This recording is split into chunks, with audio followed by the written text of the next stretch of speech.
Mine just went to middle school, so seventh grade. Yeah. Oh, So wait. first time changing schools, going from one teacher, many subjects, to now many teachers, many subjects. Yeah. Okay. So seventh grade is middle school for yours.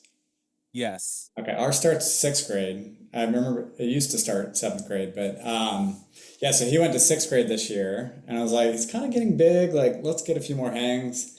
So we went to a water park. Got back Thursday or Friday last week. Kind of worked, but then this week's been like full on get back into it. So what? So did he actually start school this week or last week? You just Started kind of Monday. Yeah, they started Monday this week, so he's about to get off the bus here in the next 45 minutes. And it's funny. I'm like, dude, you're so big, and he's like, I feel like I'm a little kid though, because like they go to school. Last year, he was the biggest, right, of the entire right. school. Everybody, the oldest. And then this year he goes and he's like, I'm the youngest again. I'm like, oh, that's fascinating. His perspective versus mine. Um, Well, I had a similar revelation, I would say, a few weeks ago because my kid started school second to last week in July. So he's been in school they for. do year-round school though, right? Because you guys have No, like, no, I, what? when I was in school, I would have advocated for no year round. And now that I'm a parent, I'm like, you know what? That sounds good. Let's think about that. Welcome to Fathernetics, Fatherhood Unfiltered. I'm Jamil. Welcome to the podcast. Do it. You can never find somebody do it like me. I'ma turn it all the way up, cause it kamikaze. Go ahead and try, baby. You are gonna. It just so happens that he's the only boy out of like 8 girls getting on the bus. Yeah. No, girls, they mature earlier. So they're all like skyscrapers, and he's the little small kid Yeah. getting on the school bus. Where last year he was as tall as his peers. Yeah. Now it's like, yeah, full circle. Now you're the youngest and So we're all the together. for now. For Yeah. now. Yeah, so back to it. Summer was good, man. Vacation was awesome. Had so much fun. I pretty much took. Where you went? Because I was watching a little bit of where you were going. Yeah, so we spent I think 9 days in the Netherlands. So we did Amsterdam. We've been there with the kids before; they had a blast. And then we went to The Hague, which is about an hour outside of Amsterdam. Den Haag is how they say it. So I've got some work buddies over there, and I like kind of built it around work a little bit. And my son knows these guys, right? He kind of like knows my world a little bit now. So this was his second time, my family's first time, like full family. And so we hung out with those guys, spent another few days there, jumped on a flight, went to Spain for a week, mainly around Barcelona. So we did Barcelona, Girona, and then Sitges. Have you heard of any of those? Obviously Barcelona, everybody's heard of, but Never heard of Barcelona. No, just never, kidding. never, ever, yeah. So Sitges, I tell all of my gay buddies, go. It's like the friendliest beach town in Spain. Like Okay. late mornings, or sorry, yeah, like super late mornings in terms of like people getting up, going after life, and then like it doesn't start like winding down until about 1 a.m. Like families, everybody. Very family culture too, which is kind of interesting, right? I got hit on more than my wife did, so I was feeling kind of good, That was fun. And then we went to Girona. That's how you kind of know you've made it, right? She's a hottie. She gets her own attention. I don't get all the attention usually, so It would be complete mind just melt, right? You go out there and no one's like, no thanks. yeah. So it was kind of funny. We had a good time. Rented a boat, did the water scene, and then we got back and had to take. Little dude did. He did a sleepaway camp for the first time, and so that was an interesting experience. We were stressed. We didn't know how well he would like care for himself. Right? He's like typical pre-teenage boy, just like. Will he shower? Will he put on deodorant? Is he going to wear the same clothes every day? Those were the things we were worried about. Mom was thoughtful enough to pre-address a bunch of envelopes in hopes that we'd communicate some way. There's no digital communication. Okay. We can write him emails that they print out, hand to him. He reads them. So she wrote an email every single day. Can you guess how many times he wrote her? Yeah, 0. Mom, couldn't find them. So sorry. Like he had all the excuses when he got back, but we're like The whole time, right? It's 2 weeks. We're like, is he alive? Is he okay? And then, I don't know, like day 10, we see they post pictures for the camp. I was gonna say there has to be some Yeah, kind of there's some signs of life, on the internet at least. So we see a picture and bro has like black eye, like scrapes all over his face. And we're like, we know no. nothing, right? So she like emails the camp what's going on, and they get back to us and gave us some information. He had fallen off, one of those water blob thing, or no, somebody fell off one of the water blob things into his face, and it looked pretty gnarly. But all of this was just like news to us because we heard Like nothing. no phone call, no nothing. I guess they didn't think it was serious enough. It just looked bad. Yeah, yeah, That would have freaked me out. yeah. We're not like we don't. He's tough, dude. Like he's a tough kid. He'd be fine. So like he doesn't know his own strength, his own weight, and sometimes that can get him in trouble. So we were more worried about that, right? Like he gets in a fight with a kid, or like they're playing basketball and he just bodies one of them really hard, and you never know. But I mean, I feel like that's a pretty good confidence level to have. I don't have the same for my kid. I yeah, think he's more on the slimmer side, but he is I very was, yeah, he is very competitive, but it's usually with like his uncles yeah. and like that. With the other kids, they're all you blink twice and they're different shapes and different heights. So I don't know how that all comes down. While he was at that camp, though, I got invited to a work-ish trip and went back to The Hague. Visited with some my same buddies there, partying with a bunch of these 20-year-olds in this small tech company. I was the old guy all of a sudden, and I was like, when did this Yeah, I was like, "Are you keeping up?" No. So it was fun. There were a couple of folks my age and a little bit older, but mostly, younger company. We had a good time. That's the summer trip. That was my summer in a nutshell. And then back to it. So I was off for 4 weeks. I had one meeting that I couldn't get out of, but other than that, no meetings and very little work. How about you introduce yourself Yep. and tell the audience how we know each other? Yeah, will do.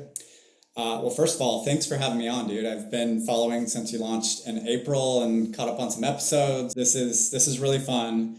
And I'll say it now before I get into the intro. There are way too many podcasts out there on like work and like all these other topics of the world, and I don't think fatherhood gets talked about enough.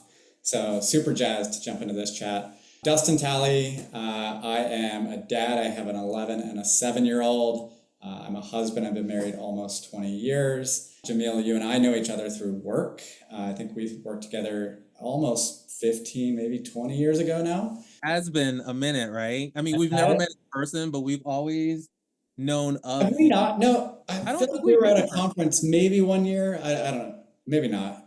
Yeah, it's those connections though that you make, and like you follow each other for years and years to where it's there. So we've had that for a number of years now, and then we're still in the same industry, obviously. So we get to talk shop and all the things all the time. So Yeah, that's not the fun part though.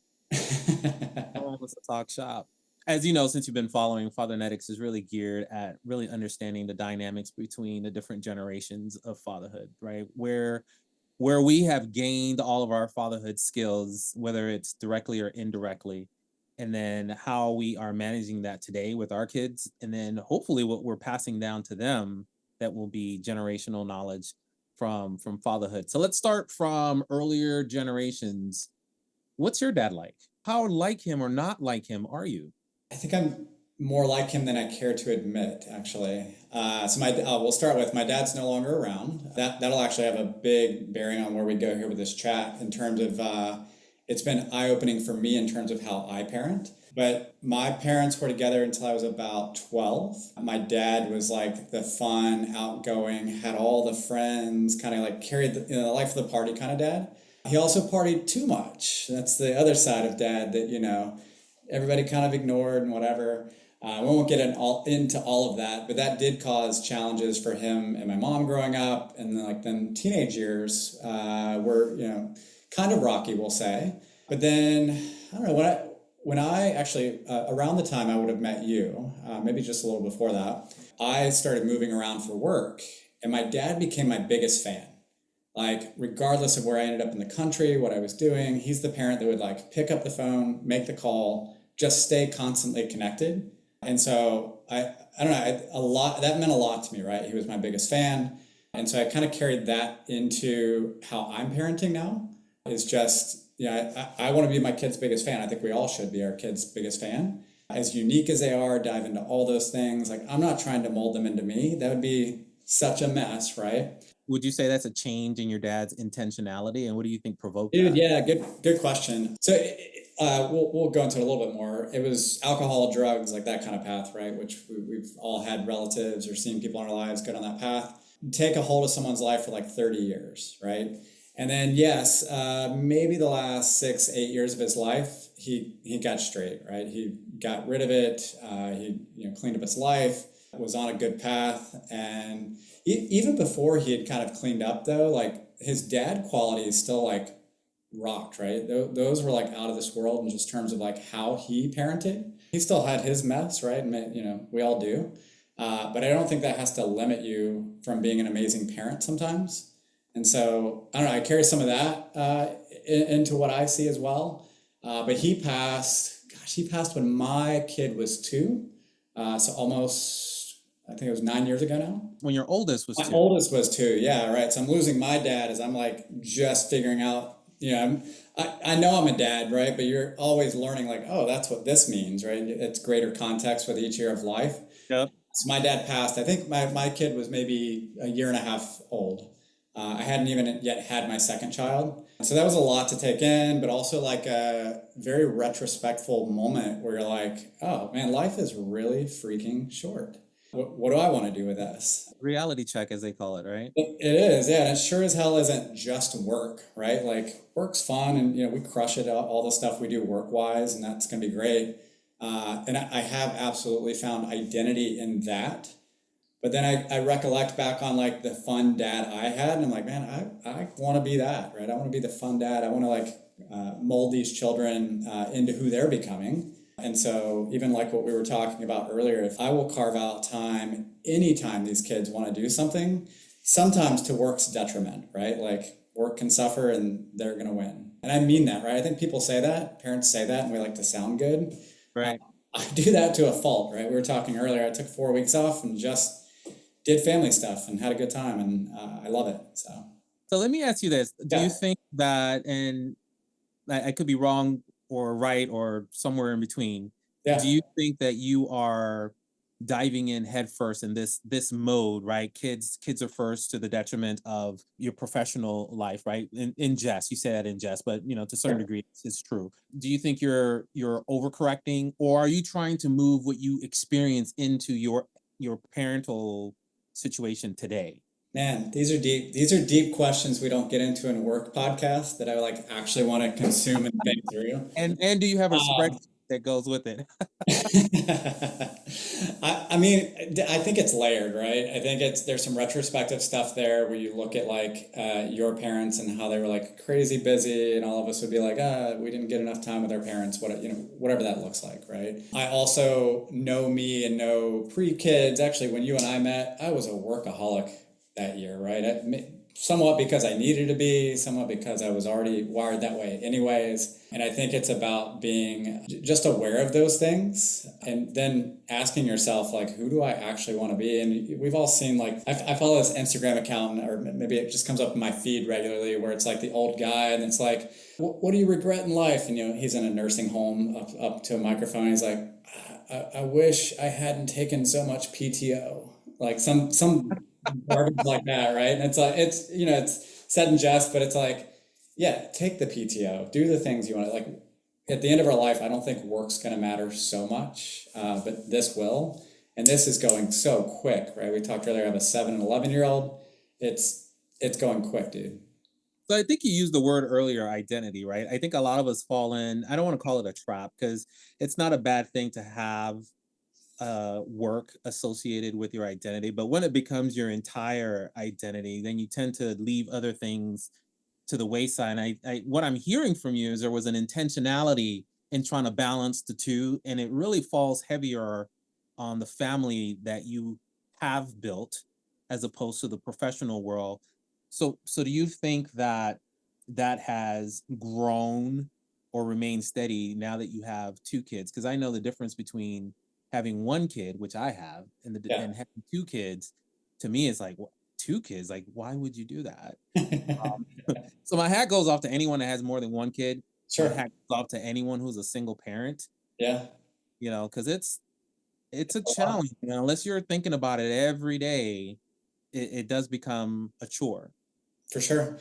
Yeah, I think, with two, the responsibility absolutely grows. It goes from us kind of co-tackling this one child's interactions to, hey, this one's got to be here, that one's got to be there, right? There's more logistics that come into it. My oldest plays competitive soccer, and so with that involves, multiple weekends a year, including this one coming up, that we're going to be on a soccer field all weekend long.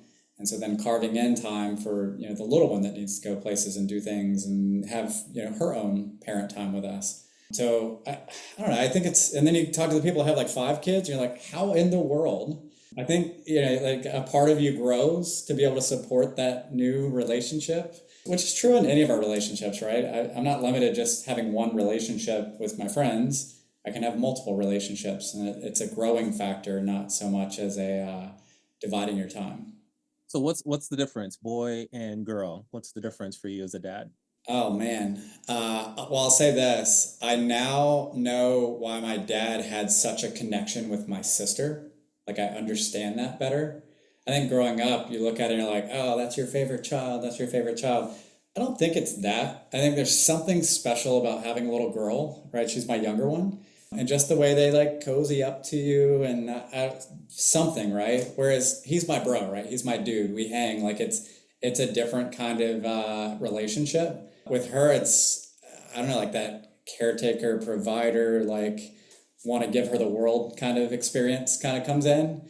And with him, it's like, dude, let me teach you these things. Let me take you under my wing. And it's just, they're different relationships altogether. He'll say the same thing I said about my sister, though, right? Oh, Dad, she's your favorite, and I'm Mom's favorite. I'm like, I truly don't have favorites. I really don't. I think those relationships just take on their own kind of meaning.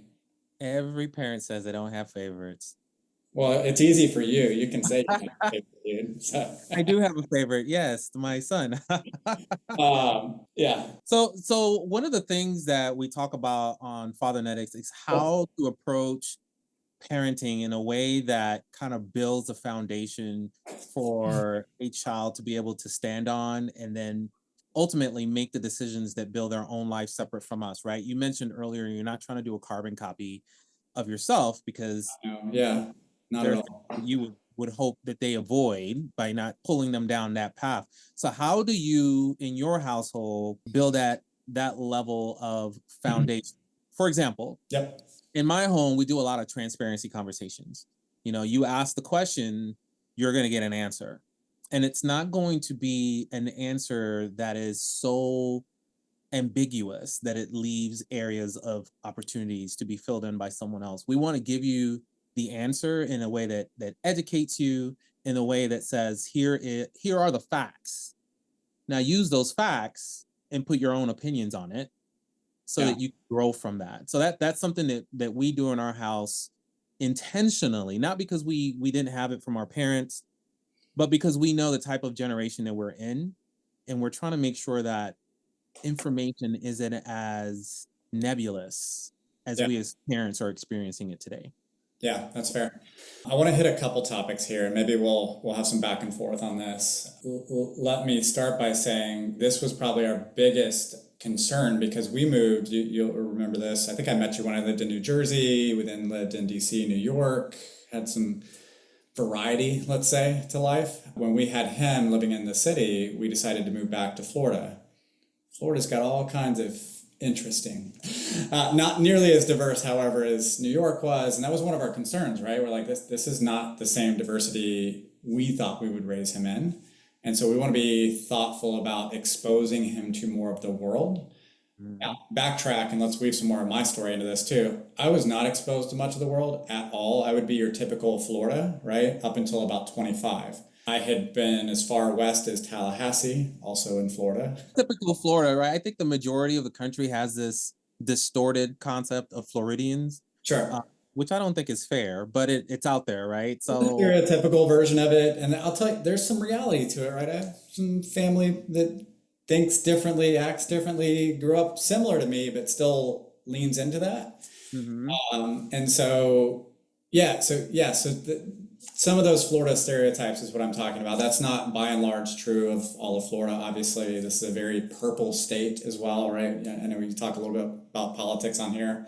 It is purple. It's a little more red this year than it was in years past. But that said, so we've been very intentional about just having diversity in his life, whether that be through our travel experiences, right? That's one of the big reasons we get out of Florida every summer is we want him to see more of the world and see that like, hey, everybody doesn't live like we do here. It looks different everywhere you go. When it comes to who he hangs out with, we want to make sure that he is not in any form of bubble, whatever bubble that might be, that we break from those bubbles that exist in life. And I think that exist in like all kinds of pockets, right? You could get into like the religious bubbles, the political bubbles, the racial bubbles. And it's like, we don't want to fit into any of those categories. So let's break that up.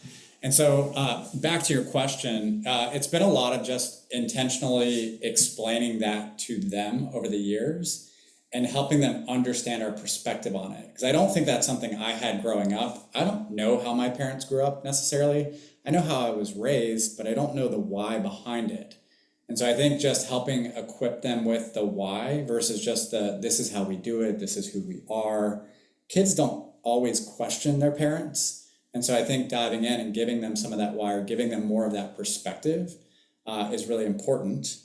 Flip side, and I've heard this, your kids, like I tell my kids this all the time, and it's like, oh, you don't know how good you have it, right? Because like their life is multiple times better than mine, the way that I would be measuring mine to theirs.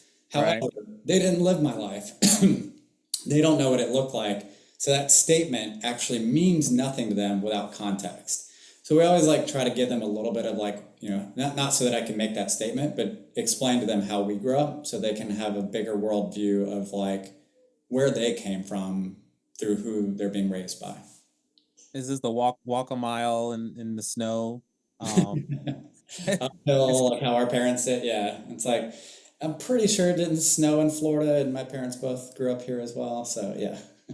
Well, this kind of segues into another thought that I had, Yeah. because our generation now has the very, very unique privilege of being able to document not just how our kids are growing up, right? We have baby pictures and videos of them from the time they took their first breath, right?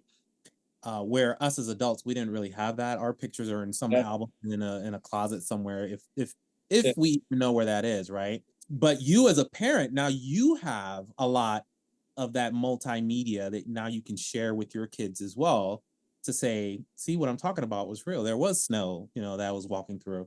Yeah. So how do you think that plays a difference in how you're raising your kids? Because I tell you, for me, it is nerve-wracking only because even as a teenager, iPhones were so new to us. Yeah. They really didn't have any of the bells and whistles that they do today. So now having to raise our kids in a society where influences come from every direction Yeah. without filter is kind of crazy. Yeah, agreed. One, I think our kids think they have way earlier memories than they do because they see those pictures more regularly, right? They can go through our feed, or we have an Instagram account that my kids don't manage, but we keep, kind of document their lives there. And they can scroll back there and they're like, oh, I went to New York when I was 1. I'm like, no, you lived there. And he's like, oh, yeah, that's right. He doesn't remember living there, right? But in his Right. mind now, I'm from New York, right? And so that becomes a small part of his identity. And so now there's the flip side of that. Like, you don't want to share stuff that's like too sensitive or that could, harm or have, detriment to the child, things like that. So we've actually gotten to a stage where with both of them that it's like, hey, are you okay if we post this? Like, it's their consent, it's their life, really. And so we clear with them if their photo can be released to the public, if you will. I mean, like what if you post something embarrassing and they're like, Dad, I didn't want, like, don't do, But I guess at some point they're gonna have access to it. So It's his account that we're kind of creating for him, and my daughter has one as well. But then you got celebrities that like for different reasons they've got to shield their kids from the light altogether. Like they can't, they basically don't exist on the internet. Now the whole internet in general part of it is really scary, right? We've got kids that both have gone to middle school now, and like they need to have ways to communicate with us, but then that also means they're communicating or potentially communicating with the outside world a little bit more. And so we started with actually the Apple Watch, right? You just get him a watch. We can kind of track where he is, all the different things. He has since dropped it, as you can see. For the video, for those of you here, he's dropped his watch and cracked it, and he's not getting a new one unless he wants to buy it. So we did upgrade him to an iPhone, lock the thing down though, right? Like I know what kids are like in middle school, and I don't want him being overly exposed to that world. So all the research, my wife's really good at following a lot of the research, suggests that before 16, they should not be really deep into using these smartphone type devices. They should not be on social media. So while he has an account, he's not using it. He just kind of sees his pictures. He's not interacting with the world. While he has an iPhone, it's locked down to his contacts that we've let be able to reach out to him. And then it's not really used for internet. Like that's, it's shut down. We've got an accessibility mode turned on. But that's the scary part, right? That's the part that like our parents didn't have to, that wasn't a thing they had to worry about. Now we do, and we have to think, a couple steps ahead with this digital age that we live in. Fast forward, right? Like my kids, they interact with AI, right? I just started interacting with AI 2 years ago. Now my kids are, talking to Alexa and Siri and chat, and Grok is in my car now, and it's like, oh, okay, there's all these things they can interact with. So it's a big world, man. Grok, a lot to say about Grok. But so you bring up some valid points because I think, again, community is so important to be able to interact with other people that are doing something similar, just so you can have a sounding board. Am I doing the right things? Am I going through the same challenges? Is this question I have so unique, or is it something that everybody's asking, just not sharing it with each other? We have a similar path. We started with the Apple Watch as well, and he had that for years. And then for whatever reason, it stopped working. He says it just stopped working. And my eyebrow goes up and it's like, yeah, mine didn't stop working. Yeah, I don't know how all your stuff stops working. Right. I've had an Apple Watch for years now. It doesn't just stop working. But anyway, so then we really struggled with the next step, which is that cell phone, right?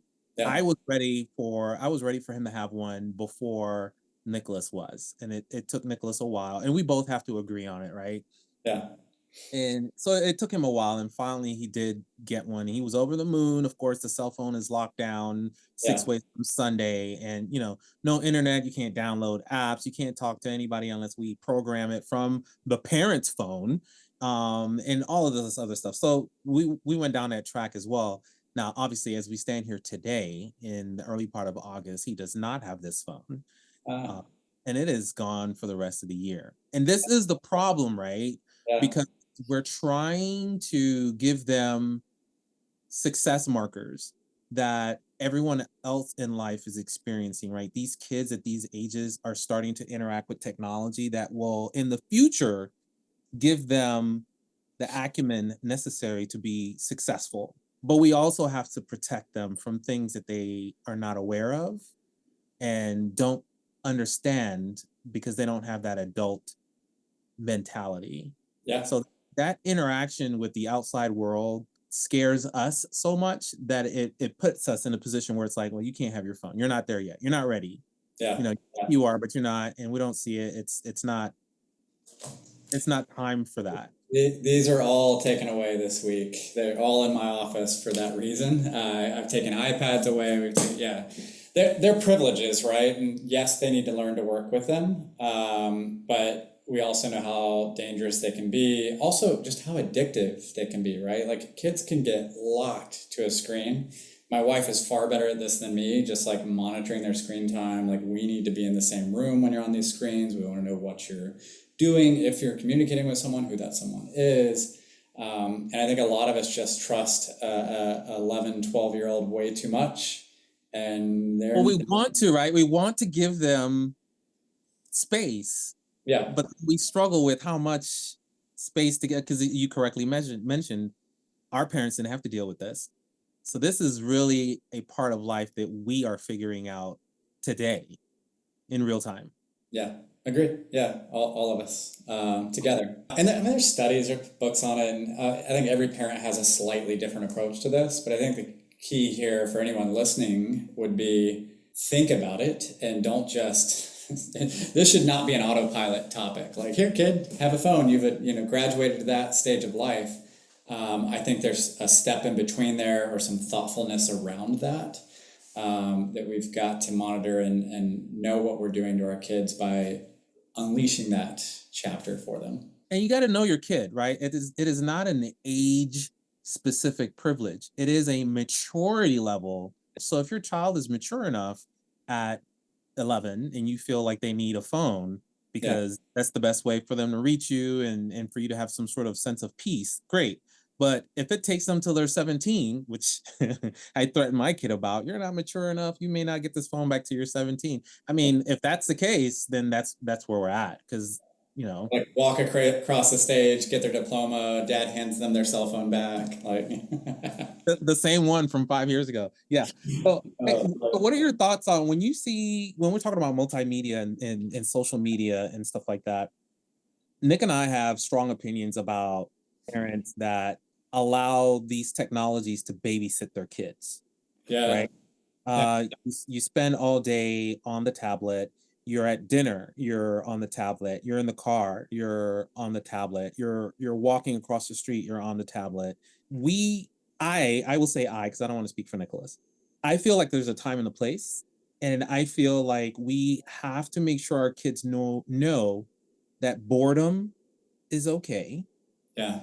And that social interactions at dinner tables are part of life, especially if you're a kid and you're talking to adults, or if you're a kid and you're not engaged in a conversation with adults, but you're just present. Because you have to know, you can listen to a conversation, but doesn't necessarily mean you need to participate. The only way you learn these things is by being present. Even as adults, we struggle with being present. So what do you think, and how do you and your wife govern your home when it comes to that type of engagement? Yeah. Let me agree with you first, and not just for kids. I think a lot of us no longer know how to be bored. Like, the moment you get bored, right? You see this at airports, you see it when you're waiting for things, like, boom, phone in hand, and like the addiction cycle kind of picks up in terms of like, that is just where people go when they're bored now, and they can't, and me included, right? It's tough to sit in boredom and know what to do with it. We've echoed the exact same thing to our kids, though, that like, boredom is a good thing. Creativity is actually born from boredom, versus you just going to like, scroll some device or, look at some YouTube channel.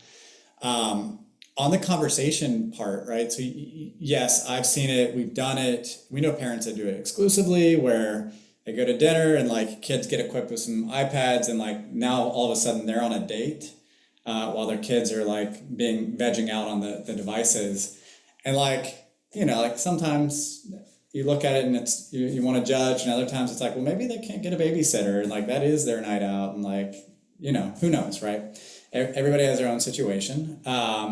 So we've done that before, but you kind of see the cycle that it creates in a kid, and no, devices don't go with us. Road trips, maybe the exception, that, we will have them in a car, but mine get motion sick too. So it's like maybe 30 minutes at a time, and then you got to put the thing down. So the conversation part, you touched a thread with me there, and I think you know this already about my oldest. We figured out really early on that he is interested in conversation with adults, and that he can hold a conversation with like you and I. And so I remember back, I think it was 2 years ago now, so he's 9 at the time. And my buddy who runs an esports team out in LA, we're all out to dinner with them. And my son sits at the end of the table with the CEO of this company, and they like geek out for like 3 hours talking about gaming and his business and life and soccer.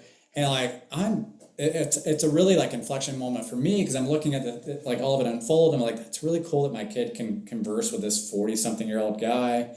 And then it clicked. I was like, oh, that's one of my jobs, right? I talked about earlier, to find the areas where he excels, he's interested in, and help mold or shape or help him get some progress in that area.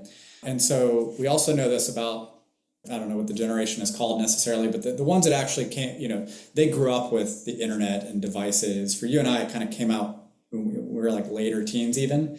But for the ones that grew up there, they come out of school and their mom goes to the interview with them type of kids because they don't know how to interact with the world around them. Show up in flip-flops and they're just not in touch with they know their generation but outside of that they can't interact, right? And that's stereotypical too, right? But I don't want my kid to fall into that category, and I see that he's got an appetite to do that. So we started a podcast for him, right? It's Young Minds, Big Ideas, so that he could just talk to adults and owners and CEOs and geek out on their businesses and what they're up to. And it's got, a business context to it. But the real intent of that whole thing was not about him creating a podcast. It wasn't about the person doing the podcast even. The end result is I just want him having conversations that pull him a little bit outside of his comfort zone to where he understands the world around him a little bit bigger, a little bit differently, right? And so that's been really cool to watch unfold. And he'll interact with these people that are full-grown adults running businesses, and he's got to figure out where to take the conversation. See, I love this concept because I have these conversations with people at work all the time where they're like, oh my God, I'm so nervous. I got to talk to a CEO of a company about whatever you're trying to sell. Yeah. These are just people. Yeah. Oh. I realized that maybe 4 or 5 years ago, right? Everybody's just a person. I don't care what your title is. If he knows that at 11, how far ahead in life will he be? Or that lesson that it took me a lifetime to learn, he can now nail that by the time he's 11, 12, 13. So some of that's just dialing in. He's wired that way. I saw a area we could take that, and so we found an outlet that he could do it. And there's a lot of little things. I think the older they get, you find more of those outlets, right? We mentioned earlier he plays soccer. That's a real chance to let your kid figure out what kind of leader are they. Right? And they develop that on the field, and they've got their peers, and sometimes they're the new one on the team. And what does it look like to be a leader in a new setting? And so it's been cool to watch that play out in different scenarios as you look at your kid and some of the traits that you think they're going to develop in, and just giving them outlets to hone in on those skills. So what do you think is your biggest fear now that you have kids that are pretty close to transitioning to high school? What's my biggest fear?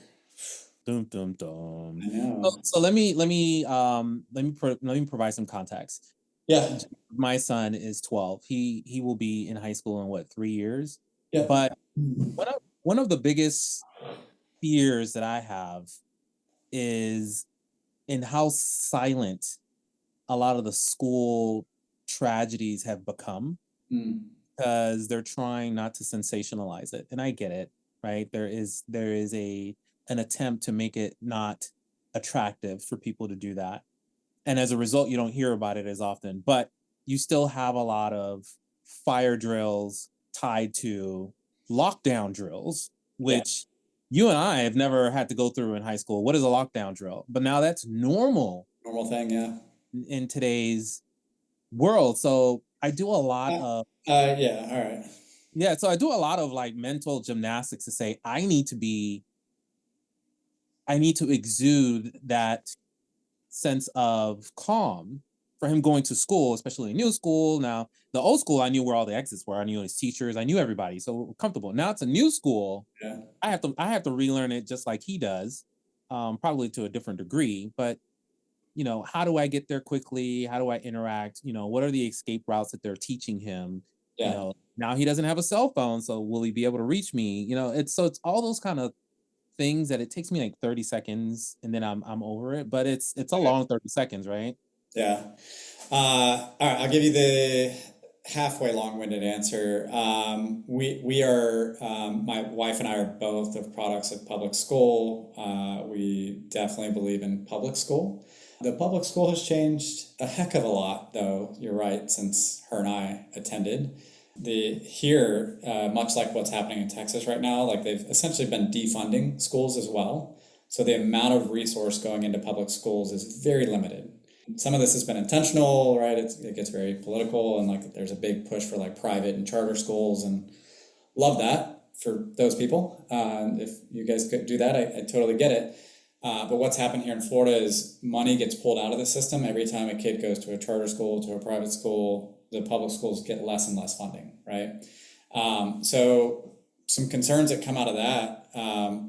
We live in a neighborhood that's equal, like it's very affluent, but it's also a military neighborhood. And so his school now has like every, socioeconomic status of child you can imagine. You've got to pay for school lunch this year for the first time in, 4 years. During COVID, it was covered. And there are absolutely kids that can't afford lunch now. There are absolutely families that operate far differently than we do. There are families we are aware of where there are kids that are not mentally stable that are in the same school with him. So similar concerns that you have. I've specifically pulled him aside. I'm like, hey, that kid, you need to be his friend for a lot of reasons. One, he might, be off the deep end at some point, and you want to be his like ally. But two, maybe you can help someone like that, right? Maybe they need people like you in their life. It is scary that you're less in control with each year, though. Like in middle school, a little bit less in control. In high school, less and less. And so, yeah, he's having all those interactions. Day 3 of school, he's in middle school, 6th grade for the first time. They had a fight at middle school. He never had a fight at middle school. He doesn't know what that's like. And so I'm asking him all the questions. Who got in a fight? Was it one of your friends? Was it in your class? Why were they fighting? Trying to understand it all. So I think it's the fear of not knowing. And then obviously it's a little bit scarier of a world than what you and I grew up in. So just equipping them enough to know that like, hey, don't trust everybody, but also know that people come from different walks of life and like try to be empathetic toward that as much as possible. And I talk a lot about him, right? I think it's getting more challenging as kids get older. When they're younger, I feel like the parenting is just the fun stage to kind of like, help guide them where they're going. And then you get into like the really fun part of parenting that I don't think any of us are actually equipped for. We're all just figuring this thing out. And it all depends on how we were brought to being an adult. That was a weird way to say that, but how we were educated from our parents, right? We have a lot of people in this country, maybe even half of this country, that sees everyone one way and the other sees it differently. And we can see that in the political sphere, right? So I think there's a lot of intentionality that needs to go into how we educate our kids, the kind of foundation that we give them, how we explain diversity, how we build the community around them, right? Their friends are often born out of the adults that we bring around. And sometimes it's the other way around, right? There are our adult connections, I wouldn't even call them friends, are born out of the friends that they make at school as well.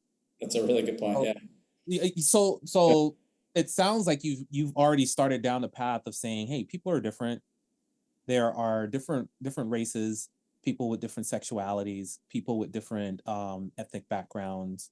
Do you think your son is well prepared for at least the surface level engagement on those topics? Like, has he already come to you and said, hey, tell me about this? What does LGBTQ mean? I love that he doesn't have to because he gets the exposure. There you go. So like our best friends, 2 lesbians, so to him it's just normal, right? His uncle is Black, not by blood, not by anything other than he was my best friend in New York. We call him Uncle Mike. That's Uncle Mike. Whereas I grew up on like the very white side of town. I didn't grow up around gay families. I didn't know any of this. And so for me, right, when you first get exposure, it's like shock. You're like, oh, this is not the world I grew up in.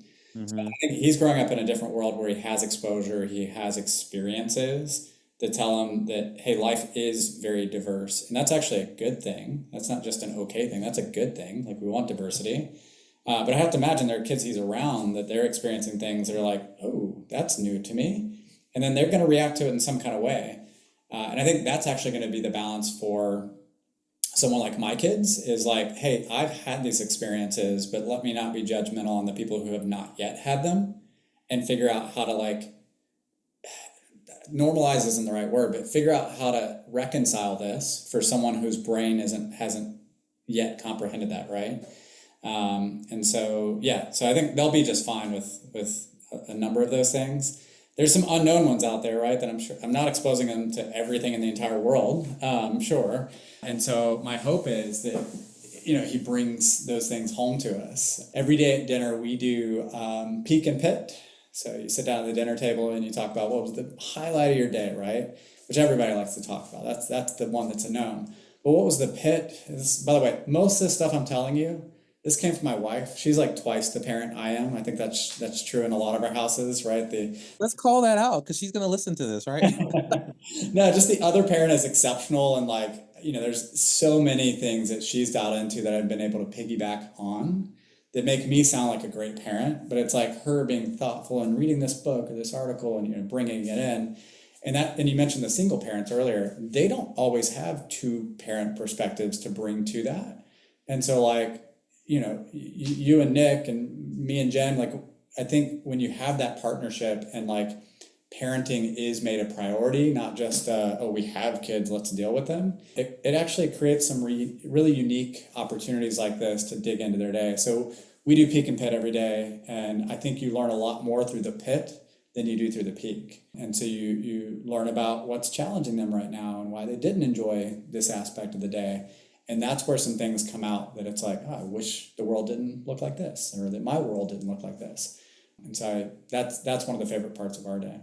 I think that's amazing. And the reason I say that is I don't know that enough parents do that, where they actually have a point in time every day that they're asking their kids about themselves, like they're an actual person, because they are, right? They're not just the little brat that's running around the house that you're tired of. They're an actual human being that's going through changes, emotional impacts. Something happened at school, therefore I'm this way, or I reacted this way, it's changed my look in this way.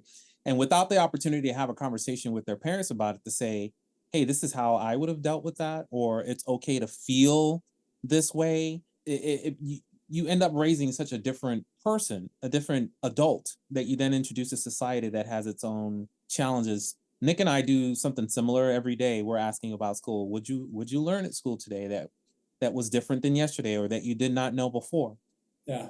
To qualify the question, because you can ask a very generic question and get a generic answer and then walk away. Or you can ask the question because you're really interested in the answer, and then that question becomes something different. So what did you learn today that's different than yesterday? Or what did you learn today that you did not know before?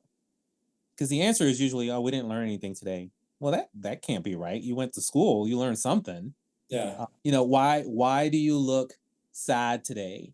Why do you look disengaged today? Pause the TV and ask that question. Don't ask the question when they're in the middle of watching something they shouldn't in the first place. Yeah. So I think that intentionality is something parents need to be comfortable with, which also comes with having the uncomfortable conversations with your kids, like the birds and the bees. I always knew that was going to be a conversation. Yeah. But it's always in the future, right? It's never right. Kids will always tell you when they're ready for these conversations. And my kid is really comfortable with us. So he'll just, it's just a matter of fact, like, tell me about, A, B, C, and D. And you're like, okay, right now. All right. So, my wife takes a very medical approach to it all, right? She works at Johnson & Johnson, so I think she thinks more like that. But my oldest kid's best friend is a little bit older than him, and he has some older friends, so they learn things even sooner, right? So yeah, you do have to be prepared for those conversations, and they're not always down the road. Some of them are today. Okay, so let me ask you: did you think it was going to happen? At what age did you, in your mind, think that conversation was going to happen? 16, probably. Yeah, I don't know. I had my first crush at 7th grade, but it wasn't real, right? It was like, oh, she's cute, whatever. Right. And so for him, girls were yucky until they weren't. And then all of a sudden he had a girlfriend, and we're like, wait, you're in 5th grade? What do you mean you have a girlfriend? Now all of a sudden, he likes girls, right? Oh, okay. And so then conversations obviously unfold from there, because we want to make sure that he's being appropriate and has boundary, all the things. So we've had lots more conversations in the last year than we thought we would. And he's only 11, so. Yeah, I was aiming for like 14, 15 Sure. Yeah. myself. And then, like we had the birds and the bees conversation like a year ago. Yeah. And I was like, is this too soon? And in my head, I have to like step out because I was like, maybe it's not too soon. I just remember it differently Yeah. because, there's a time warp between then and now. And if he's asking about it, then now is the time because then we get to go into things that you were just referencing: appropriate behavior. How do you treat someone? Respect. What's Yeah. wrong with right? Um, and then whatever sexuality happens to be of Yeah. discovery at some point. All right. So one of my final questions here is: what are some of the qualities that you see in your kids today that are definitely from you? So my oldest, my wife, so context, my wife was a homecoming queen. She's like Miss Popular in high school. You know me now, and I'm like Mr. Know Everybody, connect the dots, right? That's who I am in terms of, but in high school, I was actually always like, I was Chad's cousin. Like this was like the athlete that, everybody knew who he was, but I was the quiet, shy one. He did the pitching and played all the sports and everything. So I was the quiet one. But I think what I'm seeing now in him that is probably a little bit from me at this stage in life and definitely from my wife growing up is like like we talked about earlier, he knows people, he gets people. So one of the questions we ask him when he gets home is not just what did you learn today or like what was your peak and pit, but who did you meet? Because school is as much about interacting with the people around him as it is about learning the different subjects and stuff that he is. And so, again, very much dialing into the fact that he is wired to like connect with people. And so I don't know if that's me or mom or, a mix of both of us, but definitely see that in him. My younger one is pretty shy at this stage. She's quiet, she's very artistic, very creative. I was going to get into this earlier, so I'll touch on it a little bit now. One of the things we found fascinating is like with having a second, right? Kids are wired different. It's not just like you're printing a second one and like you've got another duplicate and they're going to grow up together. And even if they have the same experiences, they're different kids, right? And so we've seen all of the differences in her. Obviously, she's a girl. She's 4 years younger than him. By the way, my kids share a birth date. We didn't talk about that, but No kidding. don't even know how that's possible. I do know how that's possible. Yeah. Is that on your spreadsheet? Which spreadsheet? No, it wasn't necessarily planned that way, but you can do the math, and kids come out after a certain number of months, and that's apparently when we make children is that month. So, and then obviously the irony that I don't think they had the exact same due date, but now they share that special moment together. They get to grow up, and every year it's their birthday together. But for her, she's more of a generalist, whereas my kid, we talked about like he's dialing into these specific topics and kind of going deep. The book Range, if you've never read that, I highly recommend it. And What's it about?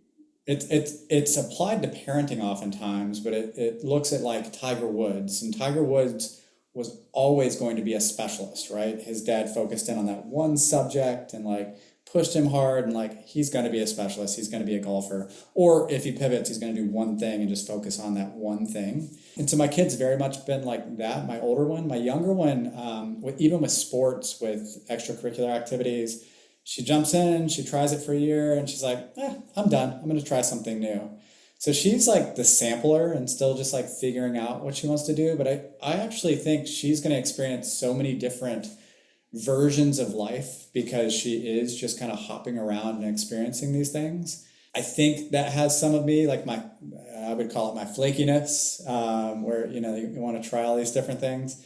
That's something I see. I think the creativity she absolutely gets from her mom, not from me. That shine factor, though, that she has at this moment, that's me in my younger years. So we see some of that. But it's been fun to watch her kind of mold into who she is. And this is her first year where Big Brother's not at her school any longer. And so she, in her mind, right, she's the big kid now, right? They get off the bus, her and all her buddies. By the way, we've become that house that I think a lot of parents hope to be, where like you go out there and like there will be 5 kids in my living room right now. They're demolishing the place, but they're having a blast. They're, within my view, so I know what's going on. So she's got that chapter happening for her right now where she's kind of becoming the big kid, and like you're seeing her evolve into who she is. That's awesome. We're that house too. We have all the kids come over here. So because it's like I don't want Jacob to go over to someone's house and destroy it. So it's like, come over here, I can watch you. Plus, we work from home, so we have that flexibility to say, You guys both work from home too, right? right, Yeah, right. same situation here, man. I never thought that would be a factor. I worked remotely. I don't know, I'm going on like my 12th, 13th year. I've always worked from home. And then during COVID, my wife joined me and we've been coworkers for 5 years now. So we got a house that fits us for this lifestyle and everything, but it's cool to see the kids grow up in that. Another fascinating topic, and you'll have to clip some stuff because we've talked about way too much, but No, all of this is good. our kids are like my dad went to work and then like, I'd go with him one day a year or something. I'd be like, oh, that's what dad does. But he went to work, he came home and then like work stayed there. Our kids see us in work. And like there is a physical space. I have no clue if that's going to be good or bad, or if they just think like, that's weird. My parents make money in that room somehow. Like it's a different upbringing. And I think a lot of us have that situation where it's become a norm that like work is home and home is work. And it's fascinating. Well, especially how they see it during the summer when they are home. Because, when they're in school, we get up, we do the whole waking routine, breakfast, get dressed, we do the singing in the morning. He loves to sing in the morning at like the top of his lungs. So it's like, hey, Well, dude, you know, does he also do the shower singing? My oldest is like, yes. okay. Yeah, I guess best acoustics, right? Who's his artist right now though? So this is a whole different podcast right here. So he's like discovering all these artists, and he's like, "Oh, Dad, have you heard of Yeah. Eminem? Have Yeah. you heard of?" And I'm like, "Dude, like they came out when I was your age. Like you're not finding anything new." So he Yeah. loves Eminem and a lot of rap artists Okay. is was his jam, My right? mine discovered Bruno Mars, and I think he's got an album in the last couple of years, but he'll go back and he's like, Dad, this came out in 2010 before I was born, and it's still good. And that's his jam, right? So it's funny these kids what they find. But yeah, sorry, you were saying Yeah, 1900s. Wow, I've lost track. Oh, okay. So in the morning we have that morning routine, and then they go off to school, and yeah, in their mind, they're at school. So it's like there's a block of time at the house where they have no clue what's happening. But during the summer, they wake up and we're already in our offices, and they're like, "I come and knock on your door because I need something, but you're always in this like you're home." Like you're not going to work. Like, yeah, are you busy? yeah, Sometimes you're up and out of your office and like you're in bed for 15 minutes or you're on the couch for 20 minutes. Or yeah, because I can get up and leave my desk. That doesn't mean I'm not working. yeah, So it's like the concept of work to them at this age is vastly different than it was for our parents who always left the house and yeah. came home at some point after we got home from school. Yeah, yeah, it's totally, yeah. And it'll be interesting to hear in 20 years what they say about this, and how we worked, and I'm sure it'll look different then too. But yeah, my kids are experiencing the same upbringing, it sounds like. So is there room for one more kid? Is that on the We lived in New York when we had our first, and we didn't have room for a second, so we always said one and done, one and done, one and done. And we kept that notion all the way up until year 3. And then all of a sudden we moved in a house that had an extra bedroom. And I don't know what we were thinking. We were just like, if we're going to try, let's try this year.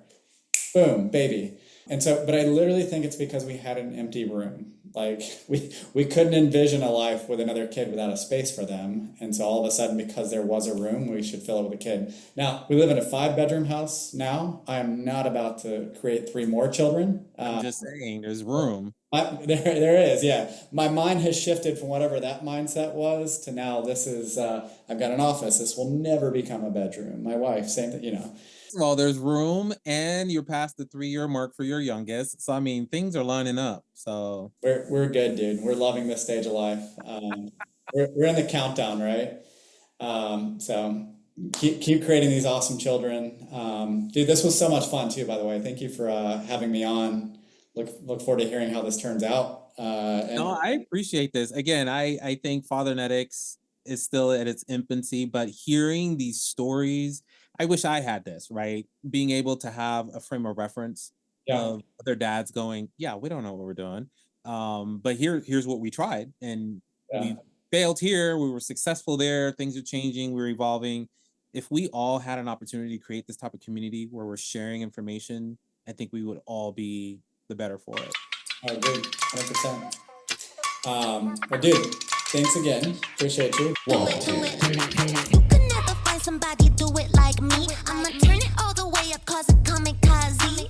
Go ahead and try, baby, you are gonna see that you'll never ever find somebody